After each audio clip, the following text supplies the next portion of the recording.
Let's move on to the next speaker of the 5PF. We have Dr. K. Prabhasara in National Hospital of Sri Lanka. He will speak to us on puzzling swelling, exploring rare etiologies of edema. Okay, good afternoon. Thank you, madam, for your kind introduction. I want to express my gratitude to the Ceylon College of Physicians as well for giving me this chance. Today's my topics for this talk is puzzling swelling. It will cover few great masquerades that confuse us while evaluating for body swelling. So without further ado, we'll move to my case. She's 39-year-old Mrs. X, 1 month back evaluated for unexplained body swelling. Admitted with the complaint of 5 days history of body swelling and 2 days history of shortness of breath.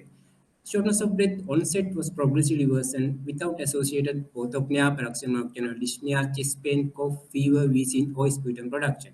Body swelling first appeared bilateral ankles and progressed to involve generalized body. There was no any evidence of liver, kidney, thyroid, or gastrointestinal tract involvement.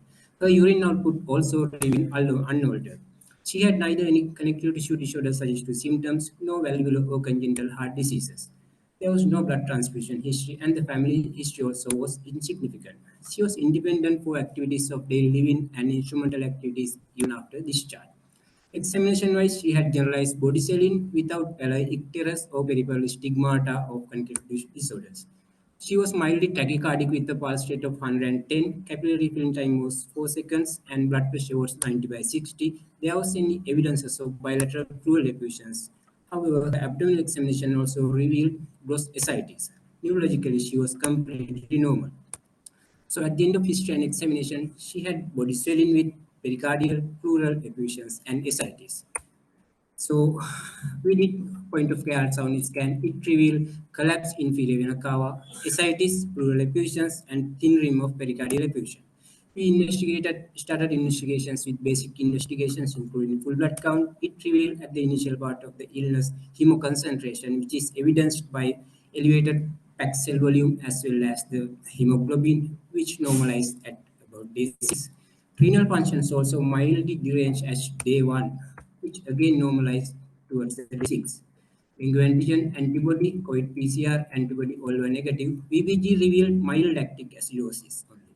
Urine ketone bodies was negative. ECG, fasting blood sugar, lipid profile, PTINR, bilirubin, calcium, magnesium, UFR, blood picture, and all the cultures were normal. However, her albumin was significantly low with a value of 1.2 milligram per deciliter and globulin was 3 milligram per deciliter. CRP less than 6, ESR 46, urine PCR, T40SH, vitamin D, immunoglobulin, serum protein, electrophoresis were within normal range. ANA, rheumatoid factor, C3C4, ANCA, ACE levels also was normal. TB screen was negative. Tissue transglutaminase antibody was negative. 2D echo revealed ejection fraction of more than 60 without associated diastolic dysfunctions. However, there was a mild rim of cardiac effusion. Ultrasound scan abdomen, chest X-ray, CCT chest abdomen pelvis, nothing revealed other than bilateral pleural effusions and ascites. Upper GI endoscopy and duodenal biopsy was done. All were normal. Fecal fat excretion, stool reducing substances, stool full report, stool cap protecting levels was normal. Serum amylase also was in normal range. So at the end of this story, our patient had generalized body swelling with evidences of pleural pericardial effusions and ascites. However, she had evidences to dehydration, hypotension, and peripheral hypoperfusion. So in this context, her heart, kidney, liver, and gastrointestinal tract was completely normal. She had unexplained hypoalbuminemia and body swelling. So in this context, why this body swelling and hypoalbuminemia? So after excluding all the possible causes for edema, in the presence of hemoconcentration and hypotension, we diagnosed idiopathic capillary leaking syndrome. Patient was successfully treated with intravascular volume replacement with normal saline and albumin. After optimizing volume status and recovering body swelling, managed her with monthly intravenous immunoglobulin infusion to prevent further episodes. Little bit of idiopathic capillary leaking syndrome. It was discovered in 1960 by Clarkson. So far 260 cases of idiopathic systemic capillary leaking syndrome has been discovered. They have been diagnosed primarily in middle-aged adults, although cases in children as young as 5 months old have been reported without any gender predilection. Regarding the pathogenesis of edema, so at the arterial end of the capillaries, hydrostatic pressure exceeds the osmotic pressure. Because of that, net fluid movements towards the outside with 24 liters per day filtration. So at the mid-capillary ends, hydrostatic pressure and oncotic pressure both equal, so no net fluid movement. So at the venous end, oncotic pressure exceeds the hydrostatic pressure. Because of that, out of these 24 liters, 20 liters are reabsorbed. So hydrostatic pressure, oncotic pressure, and capillary permeability are the three main factors that deal with the edema. Regarding the pathogenesis of idiopathic systemic capillary leaking syndrome, exact pathophysiology for idiopathic capillary leaking syndrome related leaking is not known. However, there are several believed hypotheses. They may be involved due to monoclonal proteins, abnormalities in vascular endothelial growth factors, and angiopoietin 2, or endothelial cell apoptosis, and interleukin 2, and inflammatory mediators. Regarding the clinical manifestations of idiopathic capillary leaking syndrome, usually occur as attacks. Attacks of the idiopathic capillary leaking syndrome usually demonstrate into three phases. Frequency and severity of the attacks are greatly variant among patients. Characteristic presentations are consistent with body swelling, hypotension, and hemoconcentration. Some individuals have a single attack in a lifetime, while others have several per year. They usually, as I mentioned previously, demonstrate into three phases, namely prodromal, extravasation, and recovery phase. Prodromal phase usually lasts about 1 to 2 days, triggered by upper respiratory infections, flu-like illnesses, especially COVID-19, sustained physical exertion, and menses. Due to these triggers, prodromal phase is started and their manifestations are fatigue, oliguria, anuria, abdominal pain, nausea, vomiting, polypsia, syncopal episodes, or sudden weight gain. Out of these prodromal individuals, 50% progress to fluid leakage phase, where albumin and fluid start to leak out. So extravasation phase continues for about 1 to 4 days. It's characterized by 3H: hypotension, hypoalbuminemia, and hemoconcentration. Due to intravascular volume depletion and dropping of blood pressure less than 90 and mean arterial blood pressure less than 60 and baseline blood pressure drop more than 40 is defined as hypotension in these patients. Nearly almost all the patients experience this hypotension. So hypoalbuminemia due to albumin leak reduce the albumin level to a mean of 1.7 grams per deciliter. Hemoconcentration is severe enough to elevate the PCV to a mean of 60.5. So there are other findings during this extravasation phase. They are generalized edema, pleural effusions, pericardial effusions, ascites, and evidences of peripheral hyperperfusion. And 28% of patients describe myocardial dysfunction and ECG right axis deviation, although the exact pathophysiology is unknown. Due to this hypotension and intravascular volume depletion, they are more prone to develop pre-renal type acute kidney injuries and ischemic type hepatitis and cerebral hypoxemia causing ischemic encephalopathies. Recovery phase begins after several days of leaking phase.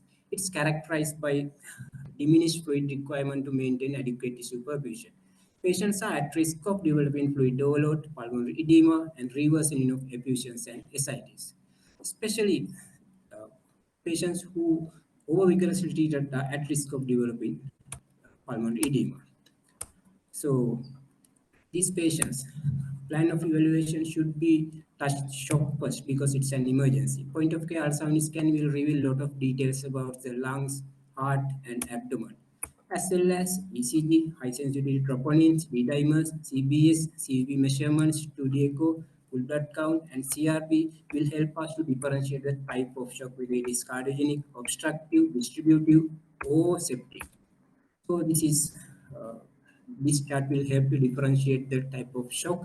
However, in idiopathic systemic capillary leaking syndrome, it's a combination of shock between distributive, hypovolemic, and as I previously mentioned, 28% of patients develop cardiac dysfunction. So cardiogenic also involvement is there.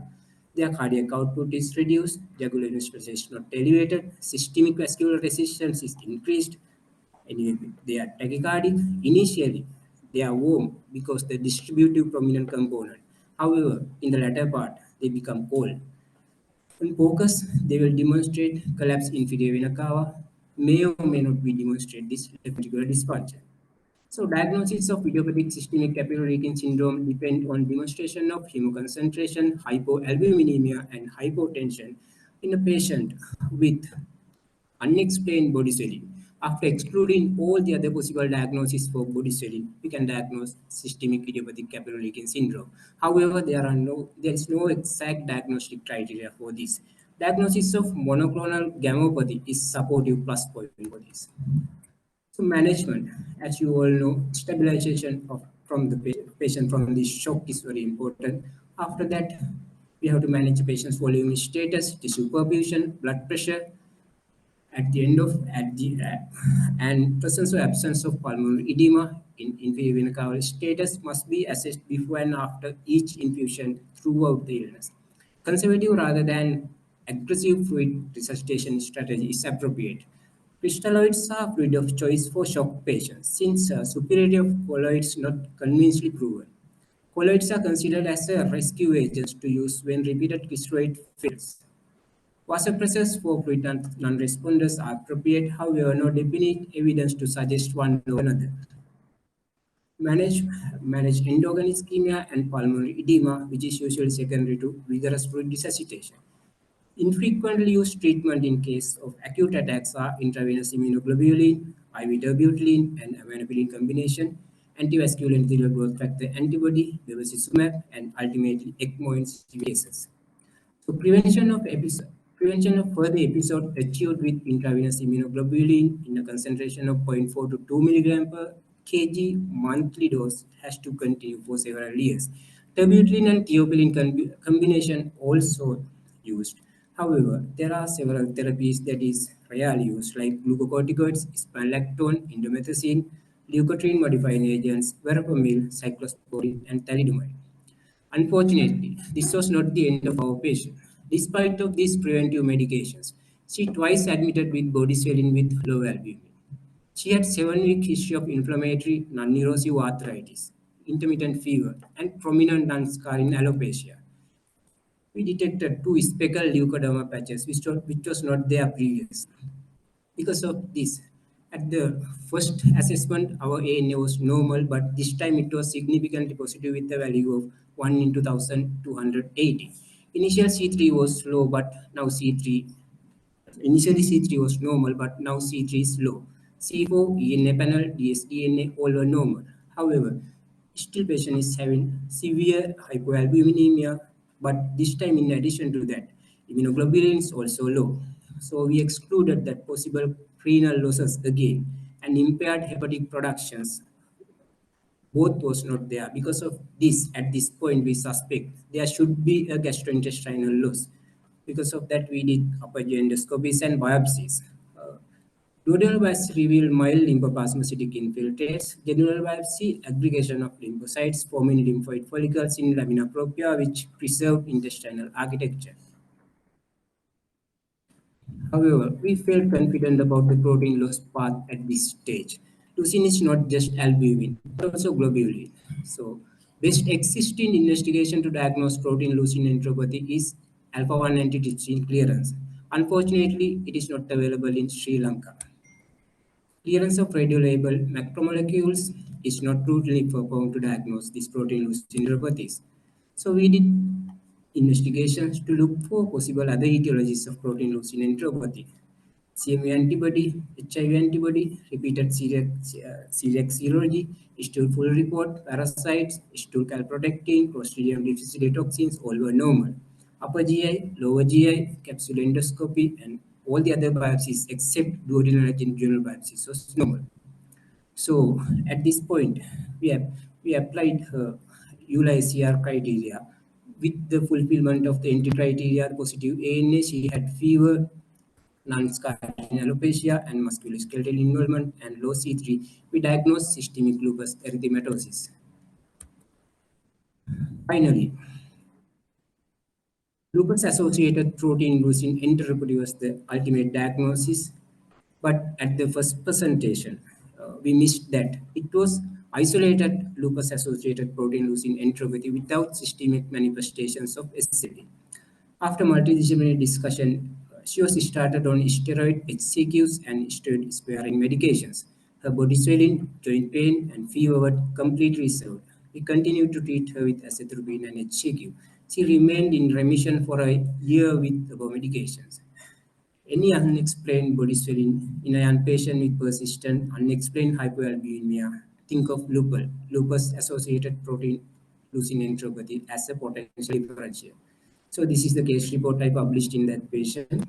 Uh, Regarding etiologies of body swelling, there are common etiologies that originates from cardiac, renal, liver, gastrointestinal tract, or related to thyroid. There are some other etiologies, but having some clues: systemic mastocytosis with anaphylaxis, toxic shock syndrome, angioedema, insulin edema, drug-induced edema, refeeding syndrome, multisystem inflammatory syndrome of the adult secondary to COVID, Cushing syndrome. But there are other rare etiologies. There are no clues like idiopathic systemic capillary leaking syndrome, lupus-associated protein lutein enteropathy without systemic SLE manifestations, idiopathic edemas, and refeeding edema. Lupus-associated protein-losing enteropathy is characterized by excessive loss of serum protein into the gastrointestinal tract, resulting in hyperproteinemia, edema, and in some cases, pleural and pericardial effusions. Lupus as the first presentation is one of rare causes of protein-losing enteropathy. Mean age group of presentation is 34 years with female and male preponderance. So the normal gastrointestinal tract does not contribute significantly to catabolism of plasma proteins, accounting only 10% of the normal turnover of albumin and gamma globulins. Once plasma proteins pass into the gastrointestinal tract, they are degraded rapidly to amino acids and reabsorbed into the portal circulation. This protein loss can easily be compensated by production of the liver. But excessive protein loss from the GI tract occur due to these three pathophysiologies. One is inflammatory exudation, increased mucosal permeability, and intestinal loss of lymphatic fluids. What happened in the lupus-associated protein-losing enteropathy is mainly increased mucosal permeability and in some extremely severe cases, inflammatory exudation also involved. Regarding the clinical manifestations of lupus, it's highly variable and determined by the underlying cause. GI symptoms including diarrhea presents only in 46% of patients. As in our patient, 54% of the patients do not have diarrhea. Body swelling, pleural pericardial effusions, and ascites are usual manifestations with or without systemic SLE manifestations. So, evaluation of these patients, alpha-1 antitrypsin clearance is key. It's a glycoprotein synthesized in the liver and has a higher molecular weight than albumin. It's excreted intact in the stool because it is resistant to proteolysis and degradation is in the intestinal lumen. The normal rate of alpha-1 antitrypsin excretion of the stool is less than 2.6 milligram per gram. However, in protein-losing enteropathies, in the absence of diarrhea, it exceeds 27 milliliters per 24 hours, and in the presence of diarrhea, it exceeds 56 milliliters per day. So, as I previously mentioned, clearance of radiolabel macromolecules are not routinely performed, anyway not available in Sri Lanka. We perform there are other ancillary investigations to support this protein loss like gamma globulin, fibrinogen, cholesterol, transferrin, and ceruloplasmin all will be low in protein-losing conditions. So the diagnosis of lupus protein-losing enteropathy is dependent on the diagnosis of SLE and demonstration of protein-losing enteropathy and exclusion of other possible causes for protein-losing enteropathy. Management mainly depend on the correction of the nutritional deficiencies. They need immune suppression as for all the other SLE patients. HCQ, steroids, and immune sparing agents are appropriate. So, refeeding edema is another type of rare etiology for edema. Seen among beauty conscious women who tries to lose weight by food cut down. At the end of fast, when they start to take foods or binge, insulin oversecretion occurs. Insulin directly promotes sodium reabsorption from proximal convoluted tubule, and as an indirect effect due to insulin-induced hypokalemia, further sodium retention occurs. Sodium and water retention subsequently responsible for the edema. So idiopathic edema is another type of rare etiology of the edema. Its pathogenesis consists of three mechanisms: capillary leak, refeeding edema, and diuretic-induced edema. So why this capillary leak in idiopathic edema patients? Exactly the etiology again unknown, especially after assumptions to upright posture. Pooling of blood in lower extremities causing plasma leak can edema and relative hypovolemia to the kidney activate renin-angiotensin aldosterone system and increase ADH secretion will further worsen the body swelling. So some young women take laxatives and diuretics to reduce their weight. So long-term use of these diuretics paradoxically causes body to swell. Idiopathic edema is a syndrome of fluid retention with swelling of the face, hand, trunk, and limbs occurring in premenopausal women in the absence of cardiac, hepatic, or kidney diseases. Diabetes, obesity, and emotional problems are commonly part of this syndrome. There is also an association with purging behavior. This is characterized by hypoalbuminemia, body swelling without significant hemoconcentration, and hypotension. So, to wind up, as the summary, if you get a patient with body swelling, do serum albumin, do echo, creatinine, and TSH as four basic investigations. As you all know, any changes in the echo will suggest heart failure. TSH elevations will suggest the hypothyroidism. But low albumin has to look for liver, kidney, and GI tract. Look at the liver enzymes, liver functions, and liver imagings. Look at the protein excretions, renal impairments, and GI things mainly depend on symptoms of such as diarrhea and malabsorptive symptoms. If those things are not there, it may be due to a rare cause. Look at the presence or absence of above mentioned 3H: hypotension, hypoalbuminemia, hemoconcentration. If it is there, it may be idiopathic systemic capillary leaking syndrome. If it is not there, if possible, do alpha 1 antitrypsin clearance. If it is elevated, no doubt it's a kind of protein losing enteropathy, maybe lupus or something else. So if the alpha-1 antitrypsin clearance also not elevated, it may be idiopathic edema or efedine edema. Differentiation among those two conditions is very difficult. However, in refeeding edema, transient insulin elevation is more predominant. But as I mentioned previously, in idiopathic edema also, transient insulin rise is expected. However, if albumin is normal, 2D echo normal, creatinine normal, TSH normal, look at the other rare causes that having secondary clues, like systemic mastocytosis with anaphylaxis, toxic shock syndrome, angioedema, insulin edema, drug-induced edema, pre-feeding edema, multisystem inflammatory syndrome A, secondary to COVID usually, and Cushing syndrome. So this is the take-home message. Uh, So I would like to thank my trainers, Pradeep sir and Kalupana sir, and Sundareshan sir, Umakant sir, and Mahadan sir. Uh, Thank you. Thank you, Dr. Prabhasara, for that very interesting presentation. Are there any questions? It's repeating edema. Does it contain the electrolyte depletion? Is it phosphate, magnesium, which occurs in repeating syndrome? Yes, sir, that's this not go to that extent as refeeding syndrome, but maybe low, sir. But main manifestation is only the edema, sir. Not go to that extent like refeeding syndrome, sir. And thank you for that comprehensive lecture. I'm medical registrar.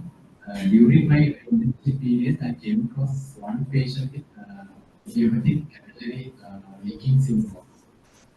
If I remember correctly, we managed this patient symptomatically.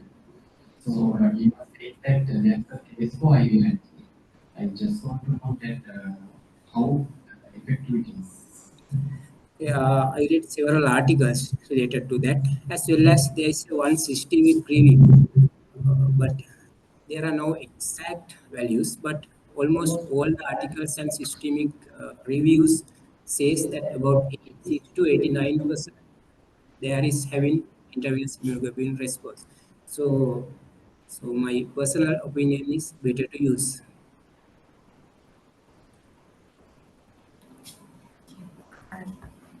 Thank you very much. So, Thank you for that interesting. Two things were during your summary, you said that the patient had dehydration. Yes, You say hypovolemia. hypovolemia. Hypo, Because dehydration means reduction in the respiratory volume. it's So mainly this patient hypovolemia. had Yes, hypovolemia. yes, So second question I want to ask is, you also said that one possibility for edema was cardiac or cardiopneumonia. yes. But is it because of myocardial dysfunction or because I was just wondering if there is a hypovolemia and reduced preload, we can expect a reduction in the cardiac output. So it is like sort of a this empty heart syndrome kind of situation, or is it actually that the myocardium itself is actually dysfunctional in this condition? Yeah, I also read in several places, but it's not clear whether it's primary kind of cardiac dysfunction or it's secondary to hypovolemia and hypotension due to my that's empty heart syndrome. I also inconclusive about that, but it gives 28% of the patients with idiopathic capillary leaking syndrome develop cardiac dysfunctions. I'm not sure. I read, but I didn't found. Okay. The third question is, you also mentioned that interesting condition called idiopathic edema. What about the long-term prognosis of idiopathic edema? So with the uh, good counseling and psychotherapies and behavioral therapies, it carries a very good long-term prognosis. Does it like uh, lead on to No, hypertension, kidney disease, or anything? no, sir, I couldn't find anything like that, sir. thank you very much. In the absence of any more questions, we would like to conclude by PF session before we move on to the college lecture. I would like to hand over the certificates of appreciation to Dr. Prabhasara and Dr. Niman.